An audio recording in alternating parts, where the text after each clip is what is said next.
Cipriani made his debut some years ago. It was probably one of the best debuts I've seen against Ireland. Scored 19 points, had Johnny Wilkinson on the bench. Then he broke his ankle, had a horrific injury, went off to Australia, has come back again and was sort of making the headlines for all the wrong reasons. But this season, let's give him credit where credit's due. He's knuckled down, he's worked exceptionally hard, and we're starting to see that talent come through.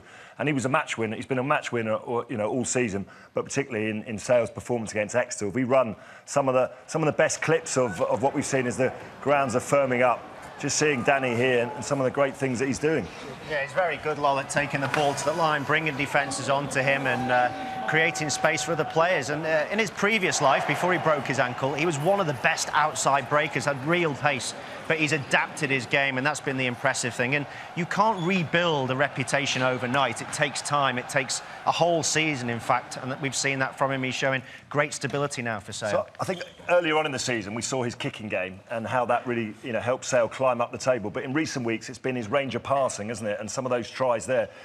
You're probably the closest thing we have to Danny Cipriani, Austin. Yeah, I like to think so. Not quite as good looking, but. Perhaps you could demo some of the range of passing. No more drinking before the show. OK, well, let's have a look at what he does. And he treads water really well. Before we take you through the three examples, I'll show you what I mean. So he takes the ball from Peel. Peel's pass is excellent. That gives him a bit more time, Ben. But what he does is he manages to go forward but entice the defence onto him whilst always looking at them, treading water, moving sideways. Now, I don't mind a fly-off, and I'm sure you don't, that moves sideways to begin with, but then it has to stop somewhere, doesn't it? Yeah, well, his whole thing is he runs across the field to try and turn in defenders' shoulders. And once he does that as a supporting player, you can hit the space in behind that defender and essentially appear out of their blind spot. And that's the holes that Tui Tupo and Quates have been hitting and scoring tries from. So it's that threat you're talking about when he gets the maybe the inside centre or even sometimes the outside centre or the last man to turn their inside shoulder in. You can pick off this hole or you can go back through them, can't you? Yeah, definitely. And with his pace, like you said, that's what makes him so electric. He can cover a lot of ground going sideways and really threaten in between those little holes, like you mentioned. OK, well, let's go through the first one, Lol, and we'll go through the one where he puts Tui Tupo through on a short ball. Now, what he's trying to do here is he's got some defenders in front of him who obviously have dodged a few salads in their time. And what he does is he ignores the defender in front of him. He slides on the first pass. And all he tries to do is he wants this second defender to step in. So if we have it as if we were in a position to defend, Lawrence, you'd be inside as another defender. He takes the ball on a slight slide. This guy, he looks at this guy, he steps in, and the ball's gone. Tui Tupo hits him on the blind shoulder. Now, that's all well and good. If that's the only thing you do, you won't really threaten a defence because they'll just close up.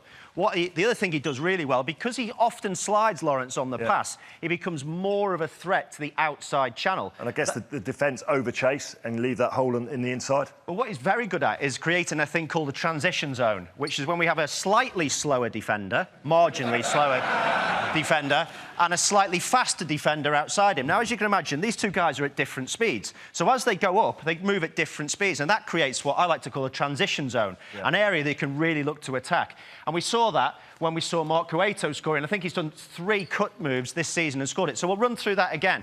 This time what he's trying to do is he's trying to entice the guy in front of him so he sets his feet. Once he's set his feet, he can spread the transition zone and create the space for Mark Cueto, who is still 46 years old, but still one of the top try scorers we've ever seen. So what he does is he comes forward, takes this guy, moves, and that guy smashes him. Lovely, nice tackle, well done.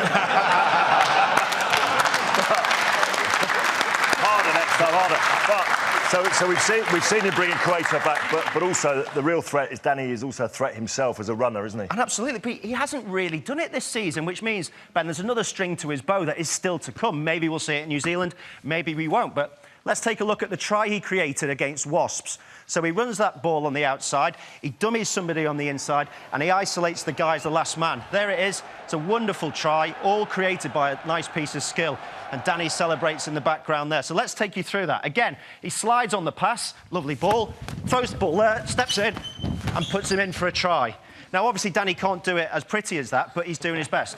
And he just shows how much of a threat he is. I mean, do you think he should go to New Zealand? Well, you've got George Ford, obviously Owen Farrell, Stephen Myler's playing exceptionally well, but you have to say Danny Cipriani, in the form that he's in, I think, deserves a slot in the squad to prove what he can do in New Zealand. It's a headache, definitely a headache for Stuart, probably a good one that they want, but yeah, him and Myler? Him and Myler. I've got to stick with my boy Myler. OK, well, that's what these guys think. Let's see what the poll's saying.